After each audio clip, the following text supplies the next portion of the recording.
Most of us who are 30 plus live with quite a bit of regrets, right? And I say 30 plus because I had made some of my biggest, most destructive mistakes by the time I turned 30, and then just for good measure, a few more.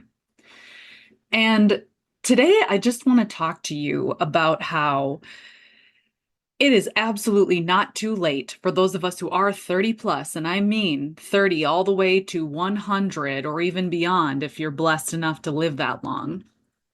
It is not too late for you to live your dreams, for you to find love, for you to do the thing. If you are still breathing, it's not too late. Even if you have a health condition, even if you've got some financial obstacles, even if you're exhausted, even if you've got some kids with the wrong people, it's not too late. Even if you got kids with the right person, it's not too late. This is the most important part of this. Many of us look back on our 20s and we think, God, why didn't I do that thing then? Why didn't I move there then? Why didn't I start playing music then? Why didn't I pursue that sport then? Oh, where would I be now? I'm going to tell you why you didn't do it in your 20s. Because you were an idiot. And I was an idiot. Most of us are idiots in our 20s. Most of us do not pursue our dreams in our 20s because number one, we're delusional. Most of us are delusional about our own self-importance and our own mortality. So we do all these dumb things.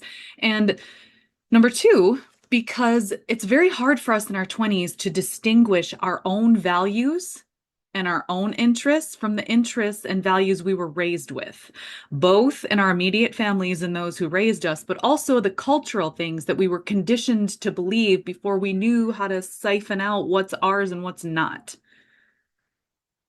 And the one way that we do, maybe like when we get that awareness in our 20s of how we might be different than our caregivers or our culture, is we rebel, right? And often that rebellion ends in our own demise or self-destruction or poor decisions. That's the case for many of us in our 20s. That's why many of us don't pursue our dreams in our 20s because we don't know ourselves yet. We're delusional. We can't distinguish our values from those that we were raised with. And often we still have voices in our ears, right? We have people kind of leading us astray from our path. Sometimes those people are our caregivers. Sometimes those people are our friends in quotes, from high school who are kind of trying to pull us back into that high school culture. And so we listen to those voices. And most of us, especially in the United States, are not taught to listen to that inner voice, that inner guidance.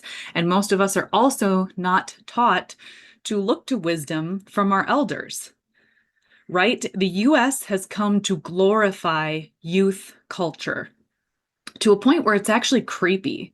And here's what I mean by that. Most of the stories that are told in our TV shows, in our movies, and just the ones that are the real money makers feature youth. How many fucking big blockbuster movies have featured a high school relationship?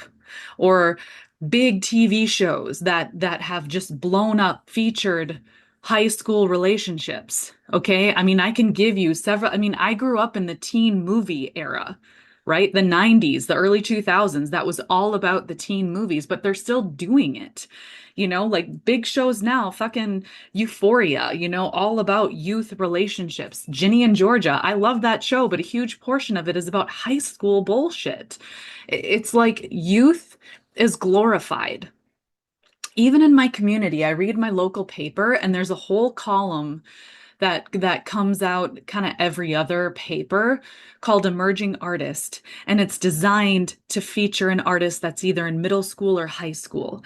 Some middle or high school student that's in theater or pottery, or that some high school kid that's doing these amazing artistic things. Okay, good for that kid. But also, if we're honest with ourselves, it's easy to be a hero in high school. It's easy to be a hero in middle school. Everything is handed to you. It's given to you by your school. Oh, you want to join theater? Okay, well, there's a play every fall and spring. Go ahead and audition. Oh, you want to join choir? Here's the choir. Oh, band, orchestra? Yep, right here. Just register. Sports? We have several every season that we can work into your school schedule. Go to school right after. Oh, you got basketball practice. Go to school right after. Oh, okay, there's chess club, right? It's easy to pursue your interests in middle school and high school because it's handed to you. You can just do it. Now, I don't want to dismiss the traumatic experiences that I know middle school and high school students have. I'm not saying that every youth has an easy life. That's not what I'm saying. I'm saying we need to stop glorifying youth culture. Because number one, it's creepy because all of these TV shows that blow up also feature a lot of sexual relationships with these kids, which is disgusting. But also, it's high school. It keeps people stuck in high school. It sent these stories that glorify these high school relationships and accomplishments send the message that youth is the only place where we can be successful. That once we've graduated high school, well, it's all downhill from there. Don't think that these stories don't impact our culture. They absolutely do. Youth has been glorified for too long in this country. And it causes people to think that when they get into their 30s, 40s, 50s, 60s, 70s, 80s, 90s, that if they didn't pursue a certain dream or a certain type of love or a hobby, that they just can't anymore because they didn't do it when they were younger. That's not true. In fact, I'm going to argue that those of you who are 30 plus, between your 30s and your 100s, you are the best person to pursue your dream now. You know why? Because you have some wisdom on your side. You made some mistakes that you learned from.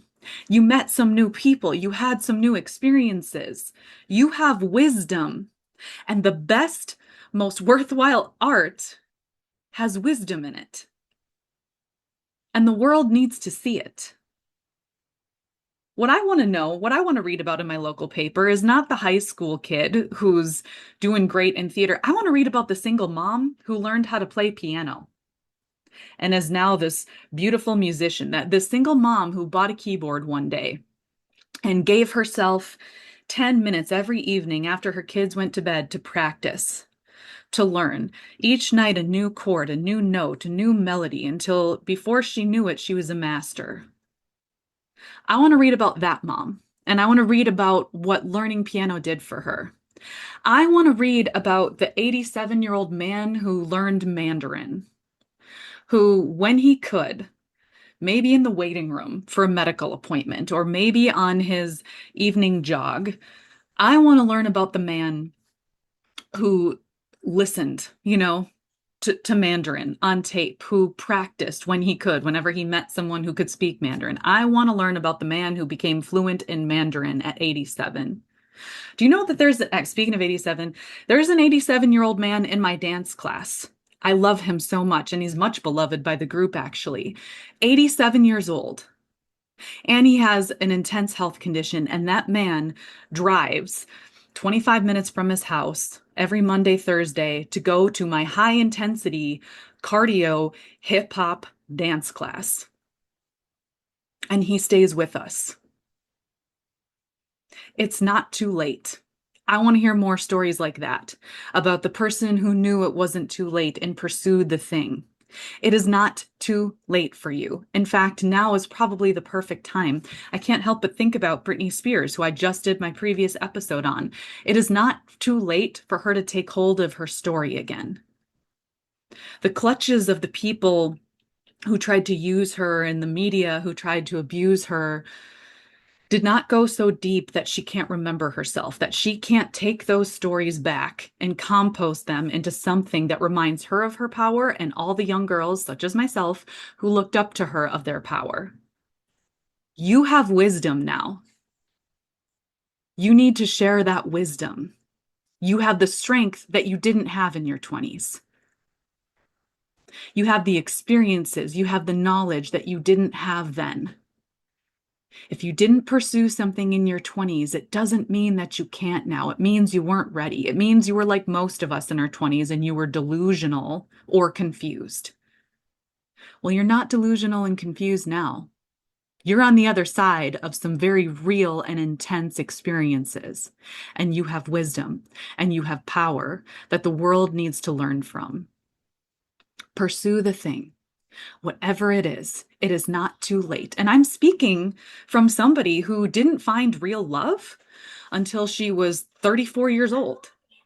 I was on the other side of a lot of trauma when I finally found love. And guess what? That love came with 6 kids. Okay, so I could look at my life and go, well, fuck me. I finally found the person who I want to travel with and create with and just be with and drink tea slowly on my porch. But I can't because there's 6 kids now because on the other side of some life experiences. I could look at that and go, well, I'm just fucked because I didn't meet him sooner. Or I could go, no, now I actually understand the value of time. Because I can tell you what, my husband and I use our time wisely, and we are never bored together because we don't have time to really connect. And when we do, we talk about things that matter. We explore together. We share new experiences.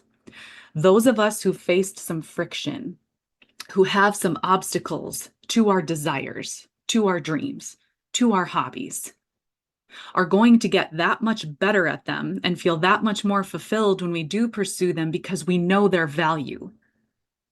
We know how important it is. So we're going to use that time, that resource, that skill level wisely. Those of us who face obstacles, who come up against friction, also know the value of that thing. Because friction, this is a lesson I'm learning from Chani, friction creates strength, growth. It pushes you to do the thing that you maybe wouldn't have otherwise. Our challenges do that. Even our regrets do that. You can transform your regrets into your power again. You can look back and go, yeah, I learned something there. And this is how I'm going to use it now. And I invite you to do that today. We need to start glorifying the stories of adults again, of elders again, of people who have some wisdom. We need to stop shining this toxic light on youth culture as the only form of success. Because think about the people you know who are stuck in high school, whether in their behavior, their gossip, their interests. Are they still defining themselves by how well their kid is doing in sports or how many activities they're involved in? I found that's a pretty common thing. People determine their worth by how many kids or how many activities their kids are involved in, because that's what they've been conditioned to do. They've forgotten who they are or the wisdom and impact that they can have on the world because they've conditioned to believe that youth culture and what the youth are doing is the only thing that matters. It's not. Youth are delusional. They're learning. There's a lot that they don't know, but you know it. You've learned some things. And I can't say it enough that it's not too late. Pursue the thing and tell your story. My goal for all of us is to build a culture where we glorify the wisdom of adults and elders again, where people value their experiences, all of them, and who they've become and are inspired enough to share that with others so that it can help them too. Pursue the thing. Tell your story. And it's as simple as asking an adult. And believe me, I've done this and it creates a lot of discomfort because people are like, what? Ask an adult what their interests are. Don't just talk about their kids. Ask them what their interests are. Learn about their interests. I do it all the time because it reminds people that, hey, what I'm doing still matters. I might have some wisdom that I can share. So a simple step, ask adults about their interests. Pursue your interests and your dreams when you can. It's more attainable than you think. Get creative with how you can pursue it. And then share those stories. If you have influence over a newspaper or even your own social media, share the story of an adult you know who's doing something remarkable. Share it. Don't just share the meme or the shitty news. I want to challenge you today to share the story of the adult you know who's doing something remarkable. Share that. Put it in your news feed. I'm going to do it right now by telling you about my husband. He has this very cute Instagram called Just Rexin' Around. I'll link it for you. My husband's in his 40s and he's making dinosaur puppet videos where he's sharing wisdom and having fun doing it. Prime example of someone who's just doing it when he can, finding pockets of time to share this wisdom and it's fun for him. So I'm going to share that page because it's an adult who I know who's doing something remarkable. Find the remarkable in your everyday interactions. Maybe it's your aunt who loves to travel. Like, for example, I have an aunt who loves to travel and look at lighthouses, right? She appreciates the art of lighthouses. And she knows more about lighthouses than anyone I know. And she's seen a lot of beautiful places because she does that. There's some wisdom there in looking at all these ancient things, sources of light, and sharing it. There's so many remarkable adults out there whose stories need to be told. So honor your own. It's not too late. Honor the people in your life. And if you are someone who's 29 or younger watching this, I've got some final words for you. Number one, respect your elders. Number two, don't have babies with the wrong people. Number three, thanks for coming.